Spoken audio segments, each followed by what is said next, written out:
I'm Andy and I'm the company director and got a label printing business, and popped out for the proverbial one in my car to the local pub, which was only a quarter of a mile from my house.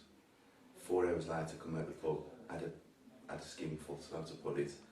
Pulled off the pub car park, police car come, pulled me straight away, breathalyzed me, took me to the station, locked me up overnight, went to court, lost my licence, 20-month ban, 350 quid fine, costs, which is an absolute pain.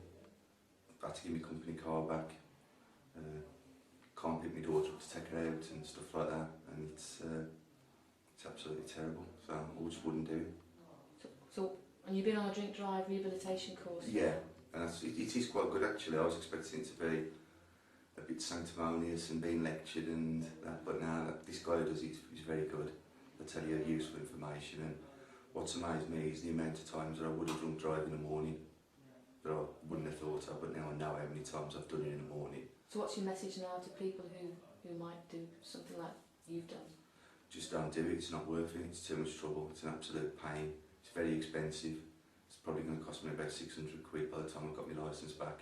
Bus fares, getting to work, stopping over, can't go and see customers, having to tell people.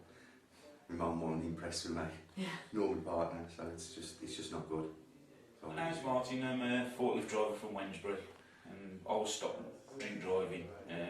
What happened, I was out with my girlfriend for the night, for a night out in Bilston. We got back, we'd had a big argument, and I decided to, very stupidly, get in my car and go and drive over to my mum's. On the way over, I was stopped by the police because I've got no lights on. Subsequently, I was took down to the station. They asked me to give a specimen, which I refused to do because I knew I was going to be well over the limit. And they charged me with failure to supply a specimen of breath. Went to court, I got an 18-month ban, £300 fine. But it ain't just that what is the thing, it's the after effects of it as well. So now I have to get public transport everywhere, rely on my girlfriend who drives my car now, and it's just the expense and everything. And like as well, when you get your licence back, your insurance goes sky high, and you seem to be like categorised by certain people. Oh, there's a drunk driver, and it ain't that as well. I mean, stupidly, I didn't even think about it, but I could have had an accident and killed somebody, and that is what's been drilled down to me now. And just don't do it. It ain't worth it. I'm Lee, I'm a underground utility surveyor. And what happened, Lee? You were in Scotland, weren't you? Working in Scotland, just drinking through boredom really, and left the pub and got pulled by an undercover police car. And then I was kept in a police cell for 3 days before being sentenced. They wouldn't release me until I'd been sentenced. And what happened in the court? What did they fine you? Fined me £1,200, 12-month ban, and told me I've got to do the rehabilitation course. And £1,200 as opposed to £300? Yeah. It's a lot of money. It is. And how's it affected your life? It's just a pain, expense, paying public transport and just getting around generally. Can you get to work? Yeah, but depending on other people. So what would you say to somebody who gets done for drink driving, or to try and stop them drink driving? Don't do it, it's not worth it. It's just the expenses just for. My name's Simon. I was a driving instructor. Went out one evening feeling depressed, had a few drinks, was involved in an accident. Police were called, ambulance was called, was taken to local hospital, given a blood test, an alcohol reading of 155, had a visit then from a police officer to my house a few days later. Then received a summons back end of the year. I'd actually been stopped on I think it was the 12th of March. Received the summons end of November. I actually thought that I'd fell through the system, but I hadn't, and was disqualified for 16 months in Registered Magistrates beginning of December. So another 6 weeks to go and 7 weeks to go and get my licence back. What happened to your job?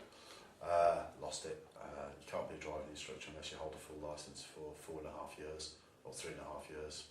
So I've had to change career. I'm in recruitment now. It's been a bit of a blessing in disguise. I actually prefer this job to my previous job, but it's... But how's life been like without a driving licence? Very difficult to start with. Very difficult. I had to get used to using public transport. But as time's gone by, it's not been that bad. But it does take a lot of your freedom away. You can't just up and off whenever you want to. When you were drinking that much that night, you obviously knew you were over the drink drive limit. Yes, I did. What did you think? You just thought... I didn't. You I just didn't. really didn't think about it. I just... Did you think you wouldn't get caught?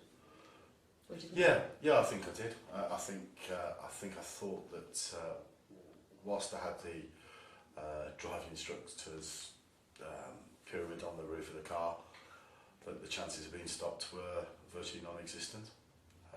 But I don't think I made a conscious decision to do that. I just, went out and really didn't give a thought to the consequences.